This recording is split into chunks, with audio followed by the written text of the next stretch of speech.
everyone. This is Meredith Massey from ICC in Denver, and we've got some ICC folks in our Cincinnati office on the webinar this morning as well. Welcome to our conversation around succession planning in 4 easy steps.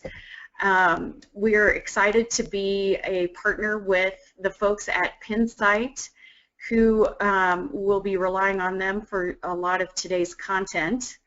Again, my name is Meredith Massey, and I will be joined today by Christy Smith from Pinsight.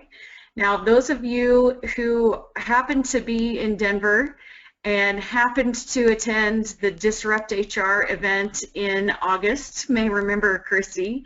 She was one of our amazing presenters at that crazy little event. Christy, you can see from the information here that Christy is a PhD. She's an IO psychologist, so I think we can trust everything she's going to tell us.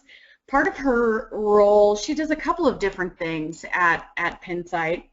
Not only does she oversee partner relationships with organizations like ICC, who like us, there are others who are partners in crime and integrating Pinsight into organizations with which we work.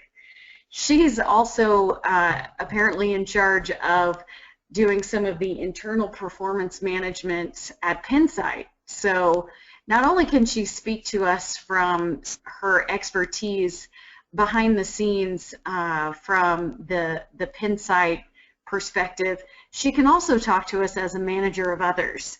And I'm really excited to have her with us to talk about a very different way of looking at succession planning in our organizations, a way that will guarantee higher levels of success when we're considering our talent for those next possible roles. So Christy, thank you so much for being with us this morning.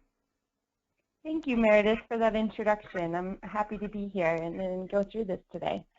Absolutely. So a couple of people who are on this call were with us on a previous call, but most of the folks who have joined us this morning are probably new to Pinsight for sure, and it'll be interesting to see how we can apply what we know from all of your good work, your work and Dr. Martin's work, when we talk about succession planning, which I think is a huge conundrum for most organizations.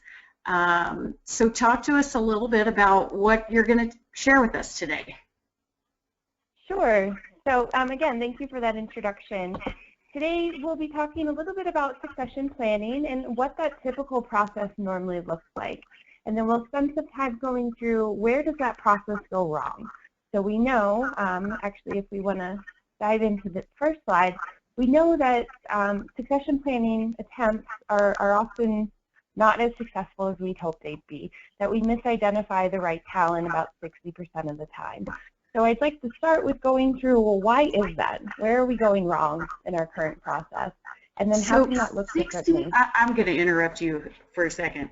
We misidentify 60% of the time. I would love, we should have probably done a little math to figure out what the cost of that is. Because it can't be inexpensive for an organization to misidentify.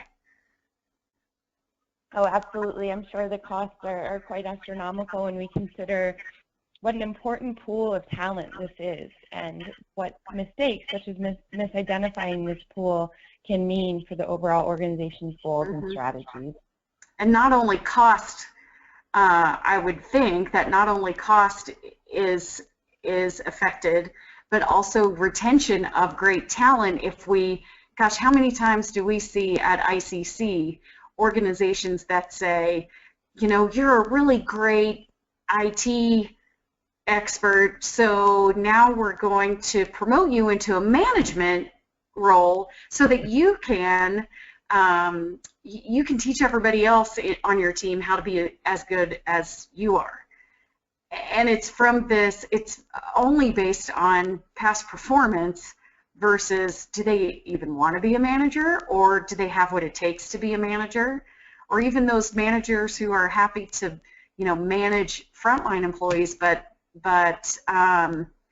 don't have a clue about how to manage an entire business unit.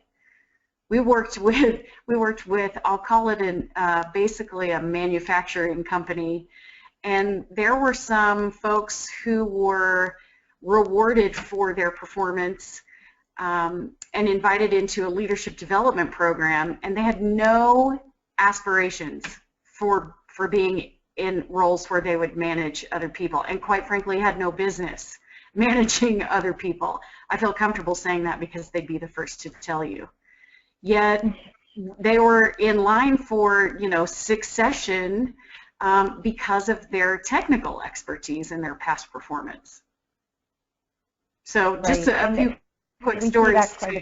Yeah, just a few quick stories to highlight this 60%, which is shocking to me. Great. So I'd like to dive a little bit deeper into where we're going wrong. So what's going wrong in this process that's leading us to misidentify the right talent? Before we turn the discussion to talk about how can we do this differently, how might this be more effective, and how can we really streamline this process, make it more agile and effective in the sense as well. So let's start with, I have 4 reasons here why we often misidentify talent. And the first one comes down to managers. So oftentimes when we're identifying high potential talent, we're using managers' ratings, previous performance ratings, and we know that those are about as good as flipping a coin, that managers have about 38% chance of getting performance ratings correct. You're so kind when you say managers' ratings are almost accurate. Barely. Yes, barely might be a more realistic term, but giving them the benefit of the doubt here. But oftentimes, even this isn't necessarily the manager's fault. Oftentimes managers are overworked and they're undertrained. So not only do they they struggle to find the necessary time to conduct the accurate ratings, but they don't necessarily have the knowledge and skills to be able to do this even if they have the time. We know that there's so many biases that come into play when we're making ratings, and that even individuals that are really trained to notice this and avoid these can still fall prey to this. So it's of course very difficult for managers that are overworked and undertrained to be accurate in making these ratings as well. And then in an ideal world, we'd like to say that managers' motivation is strictly helping the organization achieve their strategic priorities and really helping their employees grow. But that is an ideal world, and oftentimes in the real world, managers are motivated by other things. So for example, they're often not motivated on their ability to provide accurate ratings, nor are they recognized for this in many cases. And they have other motivations, such as keeping the peace with their subordinates, avoiding conflicts or difficult situations, and oftentimes they have a political agenda of their own. So it's really no wonder that we see managers' ratings aren't more accurate when we consider all of these different factors that go into making accurate ratings. Meredith, anything you wanted to add there? No, I love how you've highlighted this overworked and undertrained. Managers these days are doing so much more than simply managing, as if it were simple. But the idea that even managers are coming from probably some place of technical expertise. I just did air quotes. Oh my goodness, you can't even see that. But technical expertise, and this idea of knowing how to identify talent. I think, to your point, that's where they're seriously undertrained, and where certainly that's where we get at ICC, where we get called in to try to help in terms of what are the characteristics we need to be looking at, and helping to have those conversations and support those conversations. Mm-hmm. Great. Thanks for adding that, Mary. Yeah, absolutely. I'd like to move to reason number 2, that we often misidentify talent. There's often not enough good data to predict potential. So we often use past performance data as a metric, and that can be an indicator depending on the alignment of the current role and future roles. However, in many cases, these two roles are not well aligned. So using past performance as an indicator is at best almost accurate in terms of trying to predict potential. And then in all fairness, we have to consider that making predictions of the future is just downright hard. So there's been quite a bit of research by an individual named Philip Tetlock that's looked at expert predictions and how we make predictions of the future, and specifically how experts make predictions of the future. And his research has found that it's very difficult to do, that even experts can't perform more consistently or make more consistent predictions than a dart-throwing chimp. I'm sorry, but that cracks me up. So you're right, we may as well flip a coin, right? At least until now, there hasn't been a crystal ball that can tell us. And even though something you said earlier struck me about when we look at past performance, that may be a good predictor if the job isn't changing, right? Or it may be a good predictor in specific situations. It's like when we do training on behavioral interviewing, right? You're going to get better answers if you ask about past performance to see how they would react in similar situations in the future. If you ask tell me about a time when. But that's assuming that the positions that we're considering for any individual requires the same type of skills, competencies, etc., right? Right. And so if we're looking at succession, presumably some of the skills might be the same, but there will be other skills that will be vastly different, and using purely past performance to predict how well someone might do on the job in a brand new role is well, like chimps throwing darts, apparently. Exactly. Good. Thank you for that. I love this idea of looking at potential. So what's step number 3? So the reason number 3 we often misidentify talent is that the relevance to the strategic priorities is often obscure. So this issue of really using past performance data is compounded when we consider it's impossible to make predictions of potential without defining potential for what. And oftentimes I think this is very unclear in terms of what are we measuring potential for? And until we are able to clearly articulate that, of course we can't predict potential. And I think this statistic here also highlights really the disconnect between seeing development as a strategic tool or as an avenue for achieving strategic priorities. So this research by Burson suggests that less than 55 or 25% of managers see their development as critical for achieving business goals and business strategies. And so there's a huge disconnect here in terms of the link between development and achieving those business goals. So, of course, then that would beg the question, why do they think we're developing them? Because we're just really nice people who care about their professional, their own personal professional goals. So what you're saying is that there has to be a link between what we're developing and what the business needs to accomplish. Right. Gotcha. Makes sense to me. We'll wrap up here with the 4th reason we often misidentify talent. And this, I argue, is because we spend too much time on the process and not enough necessarily on the goal. So the succession planning process, there's a number of different steps. On the next slide, I'll jump to what that traditional process often looks like. But we know that CEOs spend about 11% of their time on talent reviews and succession planning, which is a fairly substantial portion of time. So my argument here is that we need to make sure we're using that time really effectively and using that in the most critical components of the succession planning process, because we can spend that 11% in other components that are less pertinent to the overall goal of achieving the strategic priorities. And so we need to be wise in terms of how we spend that time. And I'm just going to say really quickly, as you move into, I'm getting some comments about echoing. So I will be, apparently the echoing for our participants will go away when I mute myself. So I will say this quickly and then I'll sort of pop in and out. If you all have questions as we go along, especially in this next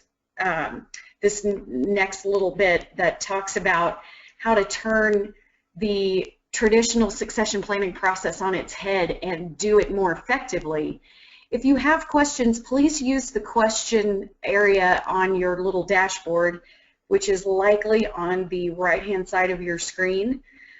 Feel free to pop in there, ask questions as we go, and we can unmute you so that we can talk to you directly, or we'll, as you chat in those questions, we'll address those as we can as Chrissy goes forward. Sound good? Sounds great. Thanks, Meredith. All right, take us away. Tell us how to do it better, Chrissy. Okay. So before we jump into the first step approach that we'll focus on for the rest of this webinar, I want to spend a little bit of time talking briefly about the traditional succession planning approach. So here we have a traditional approach mirroring that, similar to the talent review process. It really starts with calibrating training managers to collect those accurate ratings. So the first part is really about collecting the data to make the decisions. And then we take all that data and we sit down as a team and we try and populate the 9-box grid and discuss where people lie so that we can then determine who our high potentials are. But the problem, I argue here, is that we spend so much time on these first 3 steps of collecting the data and making decisions of who high potentials are, when really our time needs to be spent the most on developing the high potential employees. And because we spend so much time on the first part of this process, that we do ourselves a disservice, because time is limited and we don't always have enough time to spend on the development component because we're spending so much time on the front end. So what I argue instead is this 4-step succession planning process. And this really simplifies the process, makes it much more agile and aligned with strategy, and really starts with identifying the strategic direction. So whereas you saw previously the strategic direction or achieving the strategic priorities came in at the end, here I argue this needs to be the first thing we do. And then by replacing an assessment program with some of those calibration and manager rating steps, we're able to free up more time to spend on some of the later steps of this, so facilitating the talent reviews and creating the talent pools and development programs. So I'll move into each of these steps and talk a little bit more about how they can be accomplished. So starting with step 1, identifying the strategic direction. So here we typically recommend a simple 3-step process for identifying what are the business strategies. And the first is conducting some background research. So this is particularly important for people that are newer in the organization. If someone's a little bit more seasoned and they've been there a while, then some of this information might be already readily available for them. But we recommend reviewing things such as the organization size, the characteristics of the industry, the mission, the values, the vision, financial performance, anticipated industry trends, even media reports might be relevant here. And a lot of this information can be, of course, found on the internet or through internal resources of the organization. And we also find that sometimes with larger organizations, it's possible that each business unit, it's very likely that each business unit has a different set of priorities. So doing that background research with that unit can be important as well. And then the second step is facilitating those stakeholder interviews. So conducting interviews with key stakeholders or executives, program sponsors perhaps, will help ensure buy-in and can also help to define what is that strategic direction.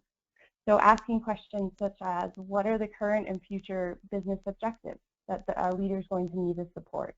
Or what are the external conditions that are driving our business objectives right now? Perhaps what are the internal challenges that are relevant for this position or for this division or whatever it may be?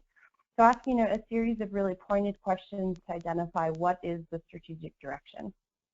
And then finally, after collecting and reviewing all this data, coming up with 2 to 3 most critical strategic priorities. We find that anything more than 2 to 3 becomes very overwhelming in terms of considering and aligning succession planning approach with. So we recommend on settling on a small set of 2 to 3 strategic priorities. And then one thing we've noticed at Pinsight is that some people, sometimes our clients can articulate what it is, what they need their leaders to do or where they want to go, but they struggle to do so concisely, and they struggle to really put the language around that. And of course, the language is a key part of communicating this to others. So what we often provide is this example here. This comes from some of the business priorities that we focus on at Pinsight. And we find that providing this can sometimes help people to articulate really what their strategic priorities are. So maybe they have a general idea that is combining or restructuring business units, but they can't really articulate it that clearly until they see this, and then they say, oh, it's combining or restructuring business units. So having that concrete language, I think, is another important component, and sometimes showing people existing strategic priorities can be a helpful way to do that. So let me just throw in here, so a traditional approach to succession planning may start with some high-level ideas of what the strategic priorities, what the goals are of the organization. But then what we've seen in the past is that, we do our lovely little card sort of competencies to try to, map what we think needs to happen with each level of management or leader. What you're saying, again, to flip that traditional succession planning approach on its head is truly start with the strategic priorities, like establish a strategic direction is a priority for the senior leaders. Right, absolutely. And for those that were, sorry, go ahead, Meredith. No, go ahead. I was going to say, for those that were at the Disrupt event, I think everyone knows how I feel about competency models and the difference between competency modeling and strategic priorities. And certainly I'm arguing here that we need to start with and focus on the strategic priorities first and foremost. So start with the business needs first. What? Shocking. Very good. Thanks for clarifying. Yep. Moving into step 2 of the 4-step succession planning process, here's the assessment program. An important component here is making the distinction between readiness and potential. And oftentimes these are used interchangeably, or they're really not even considered in the process in terms of how do we really assess readiness versus how do we assess potential. So potential we define as an employee's capacity to assume a higher level leadership position, whereas readiness means the employee's capacity to accomplish the strategic priorities at their given level. So we can think of this as more of a forward-looking is when we're talking about potential, not necessarily looking at how they're doing in their current role, but how they might do in a future role, whereas in role is what we consider readiness. So we're looking at where does this person stand in their current position. So for assessing potential, what we recommend at Pinsight is assessing one level above the participant's current leadership level. So for example, if they're an individual contributor and we want to see their potential to be a first-line manager, we'll put them through a manager level simulation and see how they perform and see what their skill set is there. However, if we're looking at a group of entry-level managers and we want to know what their readiness is in their current role, then we would also be using a manager level simulation. So the distinction in terms of what level we use or how we assess them in an assessment program is dependent on what we're looking at. Are we trying to measure readiness or are we trying to measure potential? And the two are not necessarily the same thing.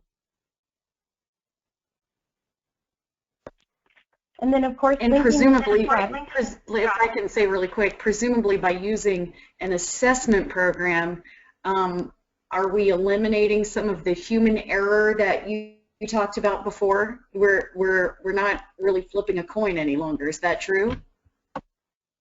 Absolutely. So we are eliminating some of that human bias and the error that we know is inherent in the process. And we're also eliminating some of the politics and the fairness perceptions that are often associated with succession planning programs. By taking this into an assessment, a third-party assessment program, and making it a very objective and clear process where everyone's going through the same process, everyone's experiencing the same thing, we also remove some of the politics that are typically involved in this process as well. I am sure everyone on this call is applauding the idea of removing some of the politics from the process. Wouldn't that be nice? Yes. So here I'm looking in terms of potential. At Pinsight, we think about potential as much more than current skills. So it's not just a matter of how someone's performing currently, even if we're stretching them. So even if we're pushing them to a higher level of leadership to look at what their current skills are, potential is still more than just current skill level. We also have to consider their motivation. Do they want to be in a higher level position? Do they have aspirations to grow? Because if they don't, then regardless of what their skills are, they're not a high potential employee if they don't aspire to want to be one or to develop into a higher level position. We also consider learning agility, so a person's orientation towards learning new skills and behaviors. This is more general, whereas we talked about previously, sometimes motivation can be their aspiration for that next level. Learning agility is more generally someone's orientation towards learning new skills or learning new behaviors or experiencing new things more generally. And we know that this learning agility is a really important component of defining a high potential employee. And then finally, we take into account the ease of development as well. So how easy or difficult are the different behaviors that this person may need to work on to develop? How easy or difficult are those to develop? So most companies in the past and even today, I would say, look at this very black and white. Someone's either ready now or they're not ready at all. And there traditionally hasn't been a whole lot of emphasis placed on in determining the middle ground. So there's, of course, a lot more than ready now or not ready at all. And that's what we do here at Pinsight is we really break it down into these different categories of someone can be ready now. With proper development, they could be ready in 6 months. Proper development, they could be ready in 12 months, or they could not be ready at this time, meaning that it would take them longer than 12 months to develop the skills that they need to execute these strategic priorities. And this is really how we think about potential at Pinsight and link this to the strategic priorities. And so, just to be clear, when we're trying to determine whether they're ready now, ready in 6 months, ready in 12 months, not ready, it's nothing personal. It's truly based on the combination of their motivation, their learning agility, and how easy or difficult it is to develop the new skills, the new behaviors that are needed for that next level role. Right. Yep. Politics gone. Yeah.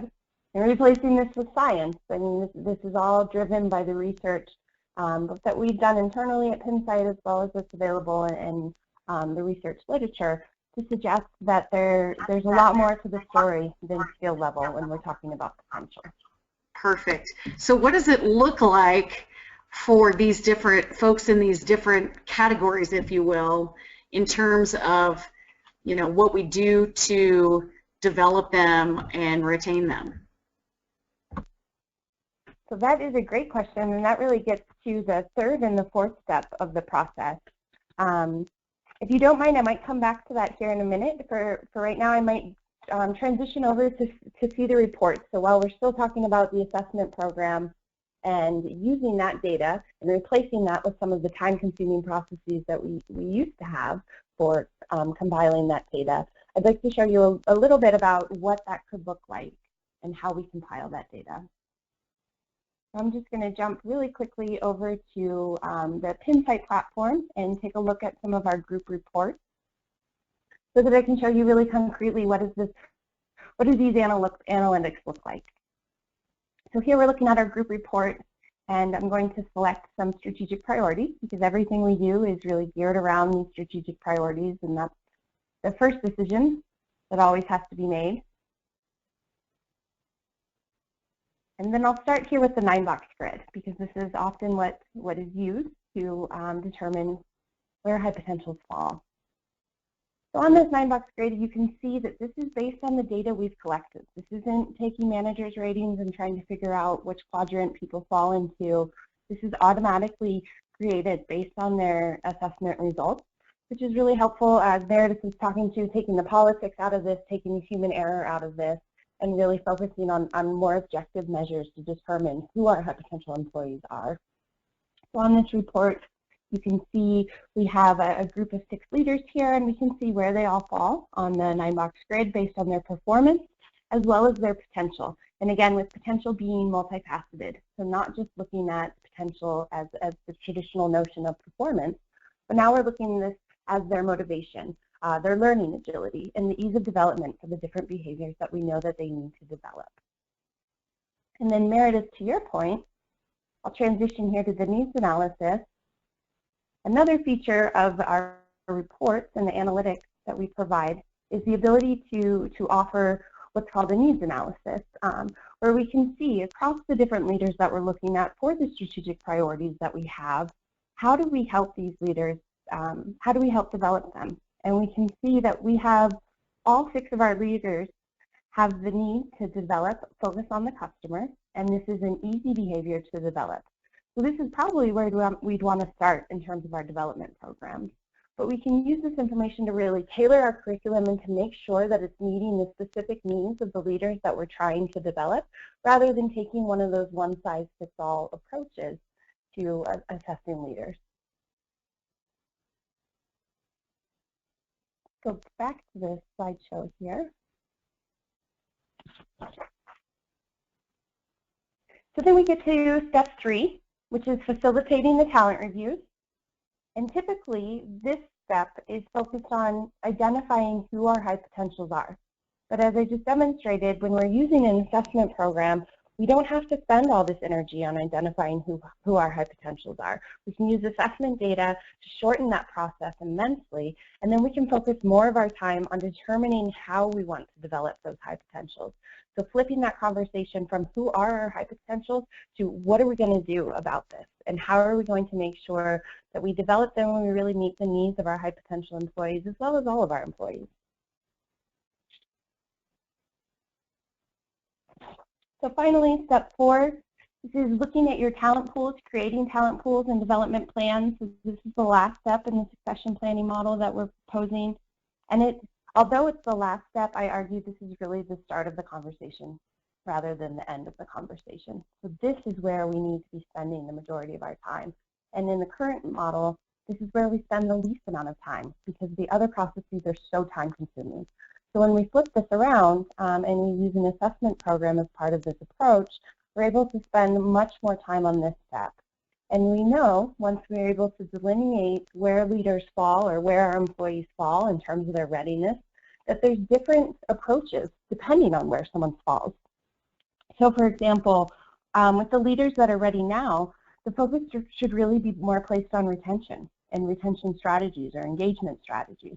We know that they have the current skill levels to execute, they have the motivation currently to execute, so we need to make sure that we retain these individuals. Whereas our high potentials are likely to fall into the 6 to 12 months category. So leaders that can be ready in 6 months should be placed on the short-term development track. Likewise, leaders that can be developed in 12 months should be placed on a little bit of a longer-term development track. And this is really, again, where the needs analysis screen I just showed can inform that program curriculum. But the paradoxical thing here is that it's the employees that need the least amount of development that we really need to be investing the most into. So our high potential employees are employees who have the potential, the ability, the aspiration to achieve a particular organizational goal or strategy. And high potentials, typically as we think of them here at Pinsight, are strong in difficult to develop areas, or maybe they're more moderate and difficult to develop areas, but they have a nice baseline there. And the work that they need to do are in relatively easy developable dimensions. So they typically fall within that ready in 6 months, and that's where we really need to concentrate. The majority of our development efforts and our development resources is on this pool of employees right there in the middle. Meredith, anything you'd like to add to the that makes sense. No, I think that's spot on. I mean, you start, and at ICC, even before the magic of Pinsight, we always start the conversation with, well, what are the business goals? What has to happen in the business first? And then, okay, what does it take from a people talent perspective to get us there? Then, right, and so it's the identifying what the necessary skills, behaviors, etc., to meet those strategic priorities, and encourage lots and lots of conversation internally.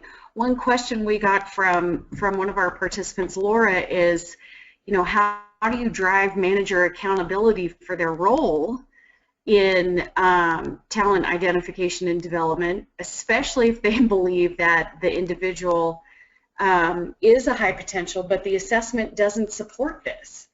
So just to take a stab at an answer, and Christy, I welcome your input here too.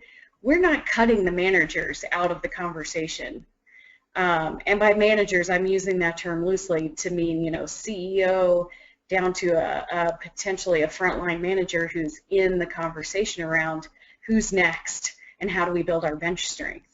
We don't cut the managers out entirely, and in fact, in order for this to work, keeping them involved in the conversation around, you know, what are the strategies, what does it look like for us to get there, and especially using, I'll call it a cheat sheet that Pinsight provides with those strategies at the different management levels, we can very easily get their buy-in through those conversations around, yeah, we really do need to increase customer engagement.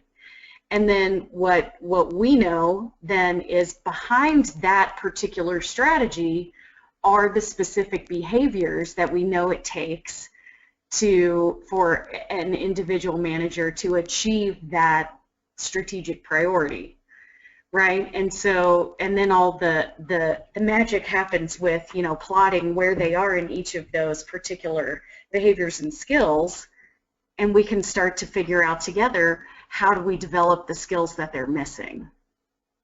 So Laura, we never take the manager or the leaders out of it.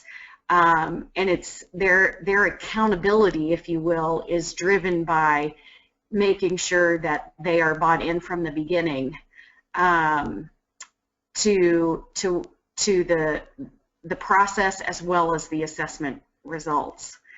The best part, and we didn't really touch on this, one of that during the actual assessment, you know, it would be easy for a manager to say, well, that's wrong if we're only relying on the opinions of others. But the way the assessment works is that the individuals who are being assessed, it's their behaviors during the 3-hour simulation, which is all online.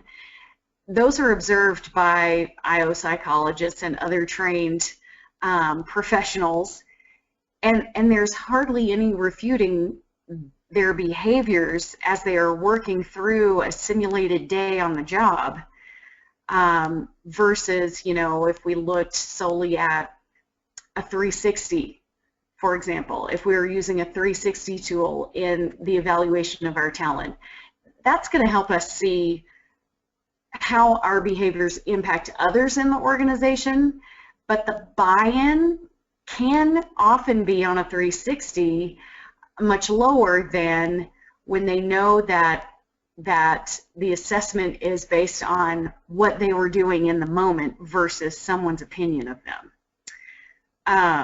So I hope, Laura, that answers your question. Another question we got is, how do you make this scalable?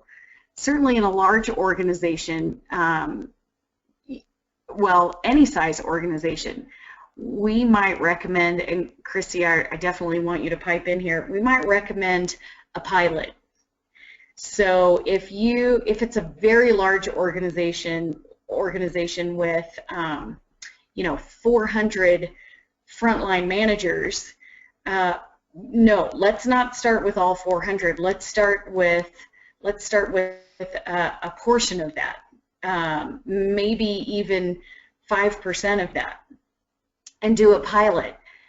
We're gonna go through all the right processes to keep their managers and leaders involved, get their buy-in, have them be instrumental in the nomination process of who goes through the assessment portion of the 4-step process, and lots of conversations after that around why is this person ready now, why is this person ready in 6 months, 12 months, not ready at this time, etc. And then that also helps us tweak, did we really hit the nail on the head with the right strategies? And there's a little bit more discussion around that to make sure that we really tuned into what the business needs. So the way you scale it is first to start with a pilot, and then through some conversations with managers and leaders and manager nominations, again, to help keep them involved in the process, you can roll this out in a process that won't break the bank. If we're looking at a pool of 400 managers, for example. Christy, anything else to say about the scaling based on the cost and complexity of getting lots of people involved? Right. You said it very well, actually. You took the words out of my mouth in terms of how I was going to explain it. So thank you for that.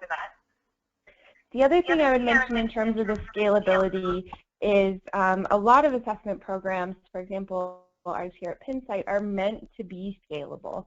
So part of the impetus for starting this as a virtual experience was so that it can be taken by an unlimited number of individuals around the world at the same time.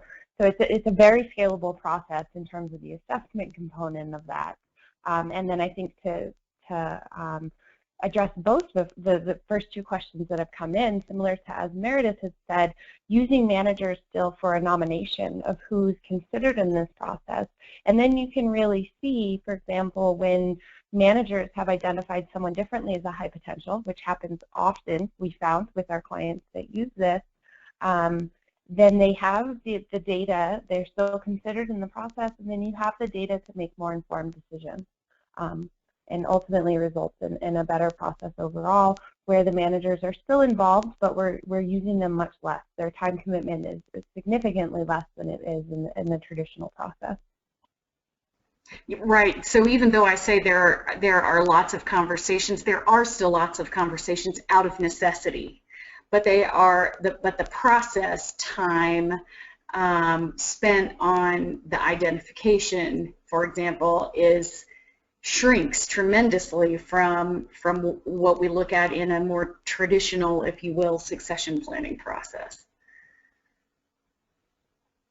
One other question that came in too was, if your assessment is looking at only the next role, how do you do long-term succession planning for executive positions? Those positions that need to be looked at hopefully many years out if the organization is looking at their top level leaders retiring, for example. Christy, is it possible to go flip back to the Pinsight site for a second, because I think this is pretty easy to show. Here we go. So as what you're looking at here is the manager, so that first level manager level. As strategies change, even at this level, you can very easily go in to the system and click off of a strategy that gosh, we've accomplished that, we've got some things underway, this one's, you know, a pretty well-oiled machine, we're not going to ignore it, we're going to keep on keeping on, so to speak.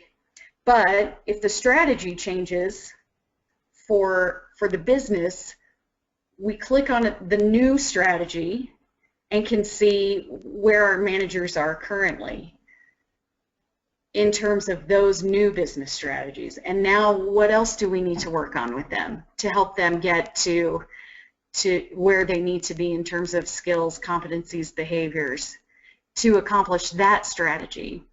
What we're not showing is these same folks can then, if we were looking at the next level, that mid-level manager, we could look at this same pool of candidates on the left and look at the strategies that they would need to be in charge of at the next level, plot them in the same way to see where they are in terms of the behaviors necessary to accomplish those next level strategies, and start to develop, you know, the development plan for each of those individuals through the lens of, you know, next level position requirements. And certainly then there's the third level, that's the more executive level. You know, we could do the same thing and click on the strategies in that level to come back to those individuals and see, gosh, how long is it going to take us to get them ready for, you know, executive level leadership in 5 years. So truly, one reason why I love this is because it makes it so user friendly, and it takes so much of the guesswork out for the organization, because we can, you know, once someone has assessed, we can look at their needs for current role, next level role, and then, you know, the sort of the second degree next level role as we're planning for longer term succession. That said, I know we breezed through and just gave you a glimpse at the actual system. We wanted to talk mostly about, you know, giving you some ideas for doing succession planning more effectively. Certainly, Pinsight can be a tool in that process.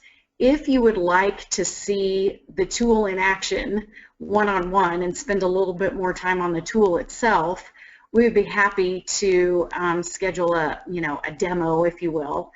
One of our participants today, Sherry, and I and Martin from Pinsight have spent some time together looking at the ins and outs of the behind the scenes in the Pinsight system.